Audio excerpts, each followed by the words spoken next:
The first international conference on the rule of law and alternative dispute resolution, ADR, for sustainable peace and development has successfully concluded in Bahir Dar after 2 days of high-level deliberations. Jointly organized by the Amhara Region Supreme Court and Bahir Dar University, the conference highlighted ongoing justice reform programs in the region, shared global experiences, and drew lessons from other countries in advancing justice, conflict resolution, and sustainable development. The event served as a key platform for knowledge exchange and collaboration, reinforcing Ethiopia's commitment to strengthening legal frameworks and alternative dispute resolution mechanisms as essential pillars for peace and development. The conference was opened by Deputy Prime Minister Temesgen Turuneh and brought together senior government officials, policymakers, academics, justice practitioners, community leaders, and development partners. In a closing statement, Alaman Taggado, President of the Amhara Regional Supreme Court, noted that the conference demonstrated Ethiopia's determination to prioritize dialogue over division and justice over grievance, even in challenging circumstances.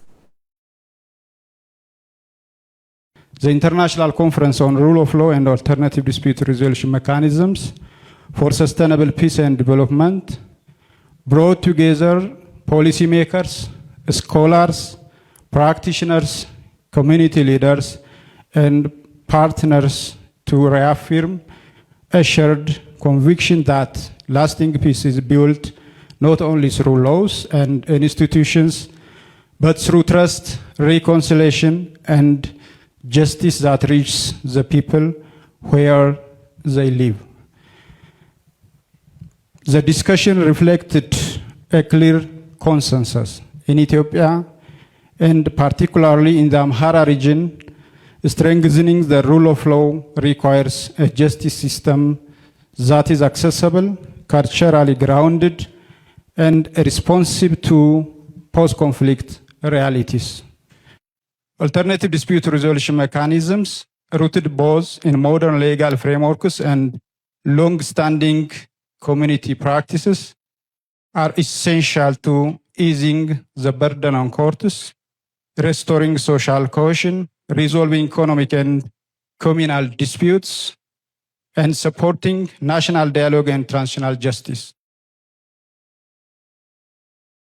Participants reaffirmed a shared conviction that lasting peace is built not only through formal laws and institutions, but also through trust, reconciliation, and people-centered justice. Discussions underscored the importance of strengthening the rule of law through an accessible, culturally grounded, and post-conflict responsive justice system, particularly in the Amhara region.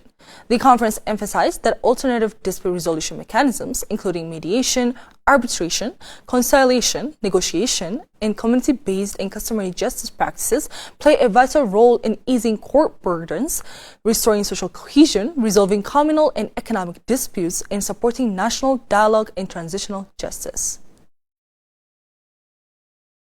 When formal and customary systems work side by side, justice becomes not only more efficient, but more legitimate and more enduring. Participants emphasized that the various commitments of alternative dispute resolution, including mediation, arbitration, conciliation, negotiation, and community-based and customary justice mechanisms, serve as practical instruments for advancing the rule of law and sustainable development. By offering timely, fair, participatory avenues for resolving disputes, these mechanisms promote legal certainty, reduce conflict, strengthen social cohesion, and create a stable environment for economic recovery and investment. It was highlighted that when ADR mechanisms are guided by clear legal frameworks and human rights principles, they enhance legal certainty, accountability, social cohesion, and create a stable environment for economic recovery and investment. The integration of formal legal systems with customary practices was identified as crucial to ensuring justice that is both efficient and legitimate. Alaman Taggado expressed appreciation to Deputy Prime Minister Temesgen Turuneh and Amhara National Regional State President Aragga Kebbede for their leadership, noting that their participation underscored the national significance of the conference. He also commended Bahir Dar University for its partnership and co-organization of the event, recognizing the important role of academic institutions in advancing justice reform and peace building. The conference concluded with a strong message of optimism, affirming that through justice that heals, inclusive institutions, and a shared commitment to reconciliation and development, the Amhara region and Ethiopia as a whole can move toward a future defined by peace, stability, and opportunity.